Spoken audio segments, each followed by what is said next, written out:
So I'm gonna start. Hi, my name is Rosanna Hanna, and my business is gonna be a boba kiosk or little shop. And the reason I wanted to start a bubble tea business is because I always found myself going off campus to buy like beverages that weren't on campus, and this is very unique. You can't really find it on campus.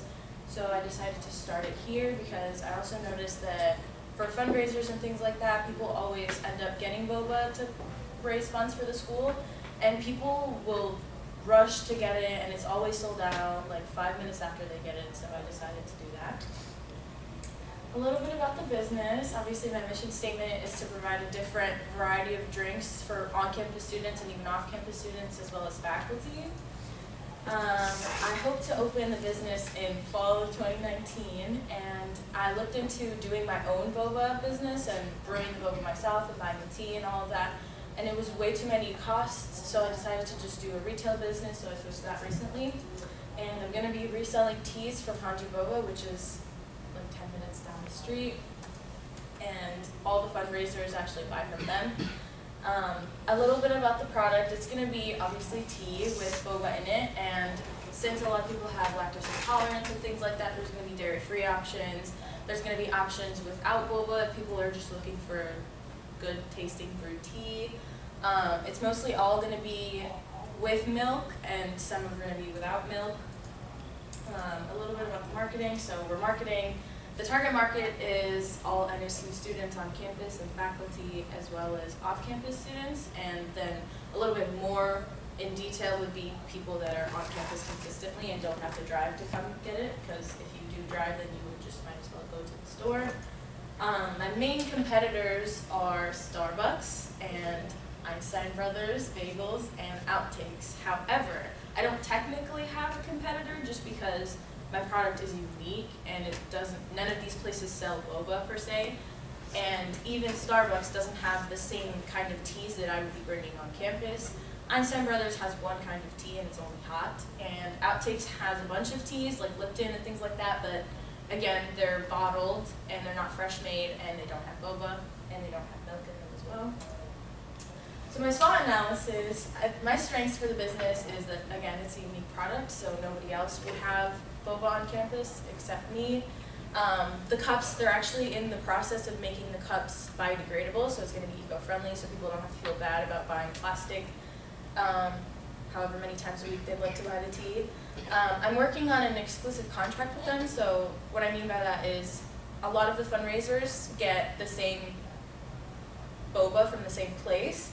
So I would be trying to make a contract with them so I could be the sole provider on campus, and if anybody else wanted to cater, they would have to go through me, and that way I could make more profit. It's a well-known brand. Everybody around campus now knows what it is, and a lot of people actually like take their friends and go on Friday nights and things like that because they've built up a good name for themselves. Obviously, one of the weaknesses would be that it's a startup company, so it would take a little bit more time for it to get out there and people to know my hours and to know where I am and things like that. Opportunities is a niche market because, again, nobody has boba on campus. And one of my threats is competition from other competitors that are on campus. For example, Starbucks, if people wanted tea, they could just use their Shark card to get tea instead of buying my tea without boba in it. And the Shark card purses, and I still don't know how that's going to work out, but I'm going to talk about that a little more in my survey analysis. So in my survey analysis, I sent out, I believe, more than 200 people, but only 150 responded, unfortunately. And when I asked them if they thought that there were enough beverages on campus, a lot of them said no, almost 100%. I believe like 1% or 10% said yes. And when I asked them if they were willing to put extra money on their Shark card aside from the tuition money to buy my boba on campus, 90% said yes. So that kind of diminishes my threats a little bit. So for pricing, I'm not asking for a lot. I only need $1,300, which is way more than I actually need because I have very many one-time purchases. So for example, I have a cooler, which is $30 at the store, and Ice, I've discovered from Stacy and Paul, is free, so I don't actually have to buy cases of ice, which decreases my costs. Signage is going to be a one-time purchase, because if I do the same design with the same stamp cards, it should be around the same price. And stamp cards are relatively cheap. 100 of them is $7.99, including my designs. It's not extra. And all of that, the one-time purchases, cost about $50. And if I sell every tee for $5 flat, that makes me $375 per 75 tees that I sell. And I buy 75 tees for $200, so I'm left with $175 profit each time, which I can, again, use to buy more tea for the next time. Business risks is that being in a little pop-up shop may not be very appealing to people because I'm not actually in a little establishment, but I've seen other people, like, for example, the fundraisers that they do for the bobas, they sit on a little table and people still come up to them and they still approach them, so all I need to do is just make it a little bit more flashy and a little bit better seen for people for them to come. Inventory control, I just would have to be gauging for the first time, like my grand opening. I'd probably have to buy a little bit more tea than I usually would, so more than 75. And after that, I would probably have to gauge, see how many people bought and how many teas are left, so then for the next time I can refine that and see how many I need to actually buy. And for social media, like everybody else, I'm going to be on Snapchat. I'm going to have the Nova Snapchat present my business on the days that it's opening and the hours and things like that. I'm going to be at cheer competitions, hopefully, because that's a lot of people in one area, and since boba is a trending thing, people would actually want to come buy it. At expos, like for example, there was something going on in the UC, and the entire UC was blocked. Nobody could get in just because there was a board of trustees meeting, I believe, or something like that. So if I set up something, and with permission obviously, set up something in there and had people look at it, it would create more marketing and branding for me, and it would also increase my profits if people wanted to buy. And after I start the business, I'm planning on doing like weekly polls to see what kind of flavor people like. For example, there's like jasmine tea, oolong tea, things like that. So if one of them is favored more than the other, then I would end up buying more tea of that week, and so on and so forth with that. The stamp cards are going to be the same, which is a little bit of an issue with the store because they do have their personal stamp cards, but hopefully that can get worked out. And like I said, on the Nova Southeastern Snapchat, I'll be advertising my hours and where I am and things like that, and what flavors I have that week. And that's about it. Any questions, you can email me or you could ask them now.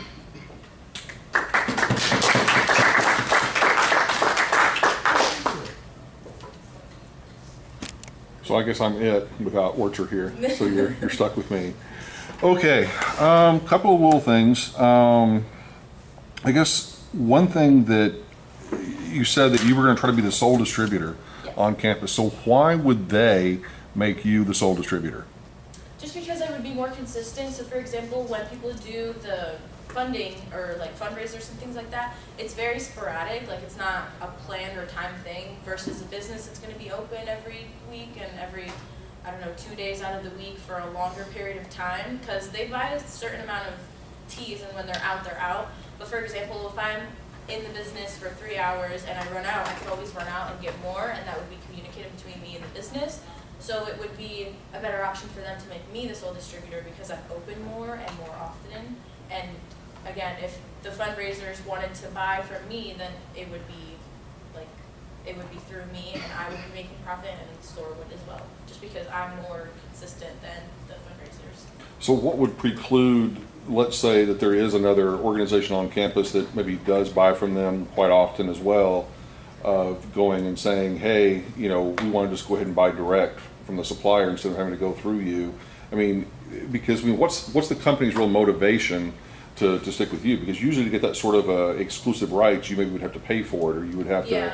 And so, you know, without that, what really precludes them, you know, from?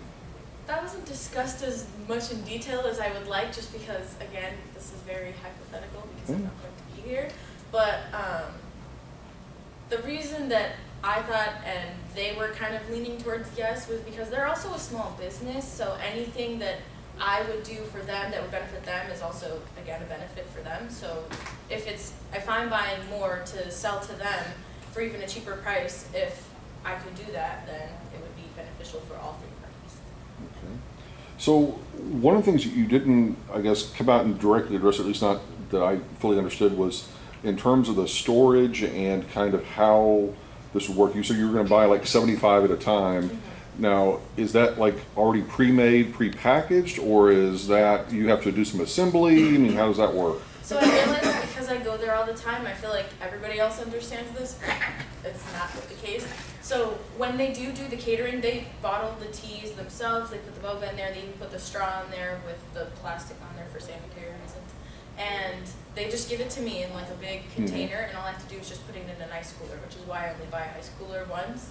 And that would be my storage. And if we run out of teas, or sorry, not run out of teas, if we have left over, I'd probably sell them for a lower price just to get them out of the way. And if not, then we just have to give them away in the inventory control next time. But because I mean, once again, I mean, I don't know enough about this particular product and then like how, like the shelf life and like how quickly you would have to actually sell it before everything is completely melted and not really sellable and all that. okay, so it's not really meltable. Boba's like tapioca pearls, so it's like Jello. Okay. And it stays in the cup, and as long as the cup stays cold for however amount of time until the Okay. end of that night, they go bad. But if they're in a contained cold environment for 3 hours, nothing happens to them. Okay, all right, that's part I didn't understand. So your survey, can you go back to that just for a second? For sure. I mean, I obviously love the idea that you did the survey, but what you asked them, okay, if they thought there were enough beverage choices, but you really didn't, get into the specifics of, well, what beverages are they missing?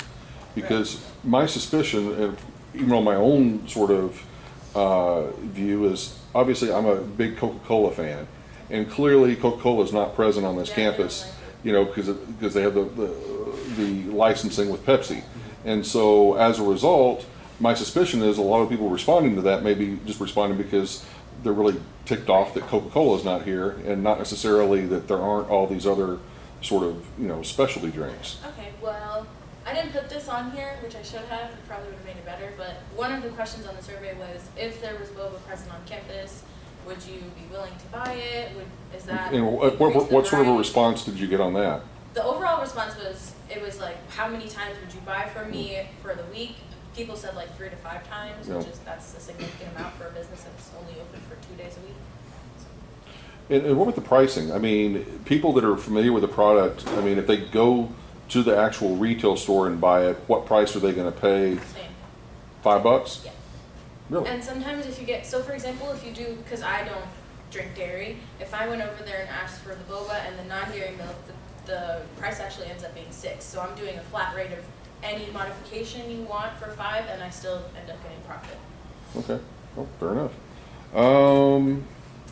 And one other thing that I was just wondering is, if whenever you're selling the product, especially if you're expecting to get a lot of repeat customers on campus, would it make sense, or could you, even collect,